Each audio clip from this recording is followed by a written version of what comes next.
Hi, I'm Sean Reardon, Mayor of Newburyport, and welcome to the latest edition of the Mayor's Corner. We were hoping we'd be out on location this week, but it's raining right now in Newburyport, so we decided to stay inside. I'm sorry I missed you last week. No Mayor's Corners last week. It's so funny, I didn't miss any in my first year, but I didn't do it last week. The weather was just awful, and I wanted Ryan to stay home and not worry about it. So we got a lot to talk about this week, so let's jump right in. First of all, storm cleanup. We're still trying to catch up. DPS is doing a great job, but there's stuff all over the city that we're trying to get to. Kind of the biggest thing, we had a bunch of big trees come down during the storm. We had obviously some really high tides that led to some roads being closed down, so there's a lot of debris all over the city. And then Hale Street, we had a culvert collapse. It probably happened in the best spot it could. So it's not affecting residents right now as far as their homes, but it is affecting how you travel from wards 5 and 6 down by Turkey Hill. So that's still going to remain closed. We've got a 5 to 10 day window that we believe that we're going to need to get that repaired. So just keep an eye out for that. We've got tons of signage and roadblocks out there and everything else, so it's safe. We're going to get the work done, and then we'll let you know when we have everything finished and you can open that road back up. For right now, you're going to have to drive all the way around if you're trying to get out to Turkey Hill and trying to get to Low Street. You're going to have to go all the way around, okay? So just for a little bit. But that was pretty much the storm. A few things I want to mention. I have a lot of things to mention, so I'm probably going to be talking fast. I apologize for that, but when you miss a week, you have more things you want to talk about. First of all, we had some great Newburyporters or honorary Newburyporters leave us this past couple weeks. First, I'm going to mention Mary Larnard. Mary Larnard had a 36-year teaching career in Newburyport. She was from Amesbury, so she's my honorary Newburyporter. She was my principal when I was at the high school. She was a math teacher, math department chair. And then when she was my principal, she was principal from 1988 to 2001.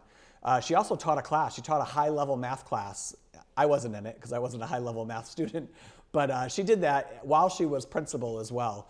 And she was a tough cookie. We banged head a bunch of times on a lot of different things in school. But I was just a very vocal kid. I like speaking up for kids and things like that too. So we occasionally butted heads, but she was always fair, and I thought she was a great principal.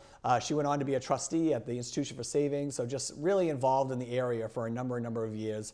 She passed away after a long illness. So Mary Larnard, former principal.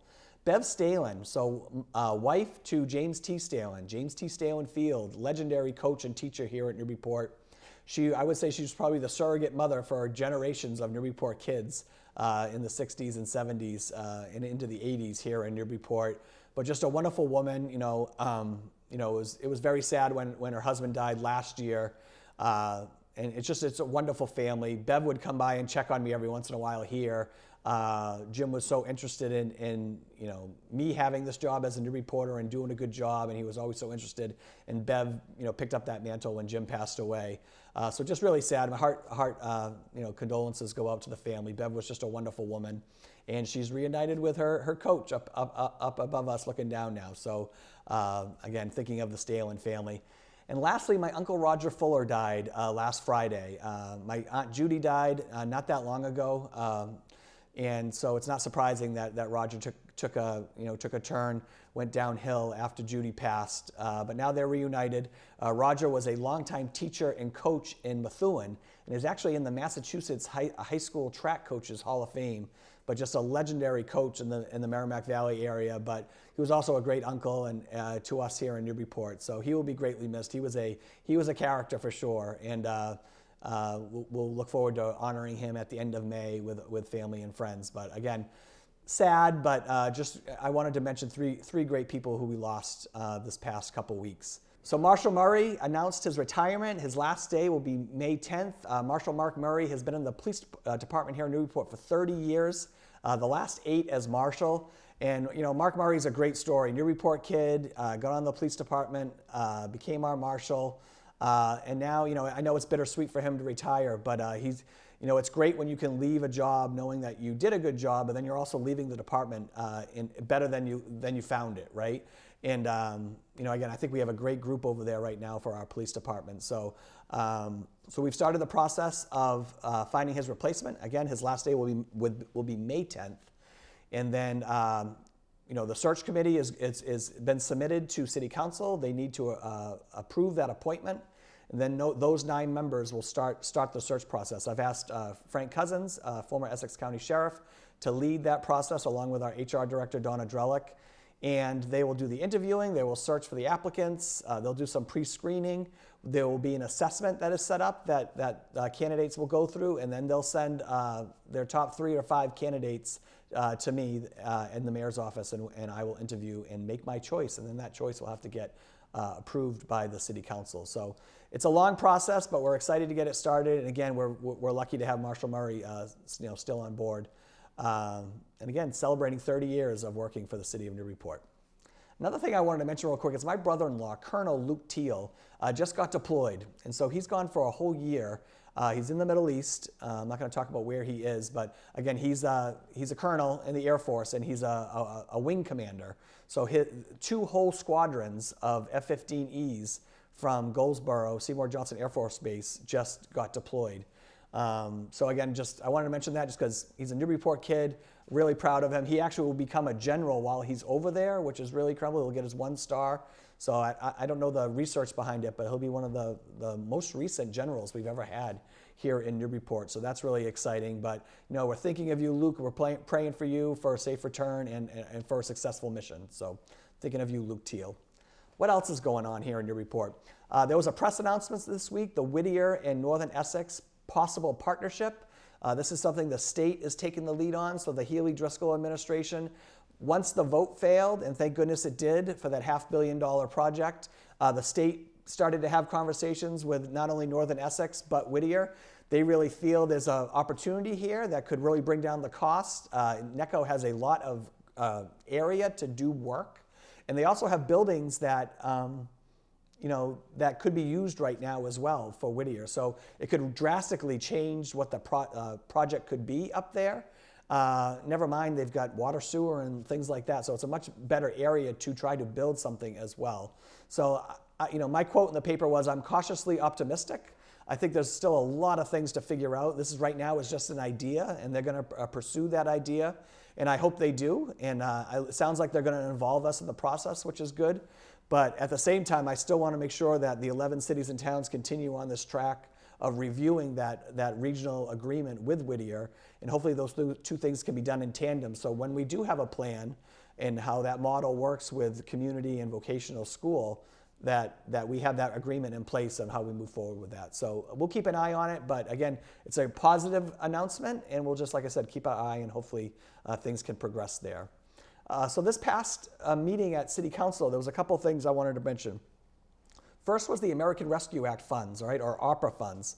We got $5 million originally, right, and we had a couple projects that we put that money towards. First, it was my first 2 years of my Streets and Sidewalks plan. $1 million of it went to the Phillips Drive project. I think they did that. They did that before I took office, but I think they did that to try to keep the bond down that they were requesting for there. And then there was also the Joppa Park walkway, which I looked at as like a safety plan combined with moral funds. They were able to finish that beautiful walkway at Joppa Park. And I believe that's about it for that. Oh, no, and then the Hale Street study for the pedestrian pathway on Hale Street as well. So that's how we had spent our money so far. So we had about $1.2 million left. So I reconvened the ARPA ad hoc, which is a mayor's ad hoc group. So I have, on that group, I have my staff, I've got 3 city councilors. So this time around it was Jim McCauley, Connie Preston, and Ben Harmon.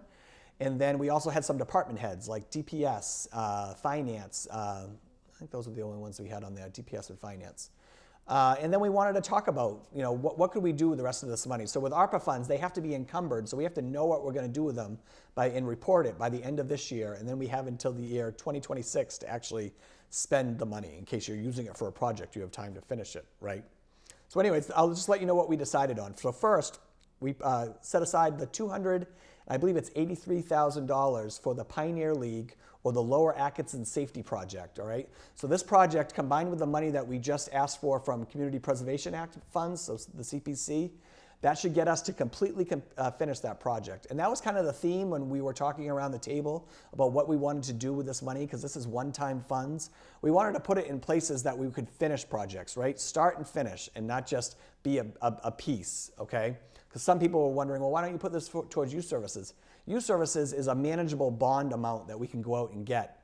Whereas some of these projects are small enough that we wouldn't bond for them. So why don't we try to use this money and try to finish projects? So the Lower Atkinson Safety Project is one of them that we're going to get those cards off Merrimack Street. And then we also have a shortfall for Phillips Drive, and I know this has been talked about the last few months. So to finish that Phillips Drive project, we're going to ask to put $700,000 of that ARPA money towards that project to finish that project completely. Like I said, once you start these projects, you got to finish them. So 700 Phillips Drive.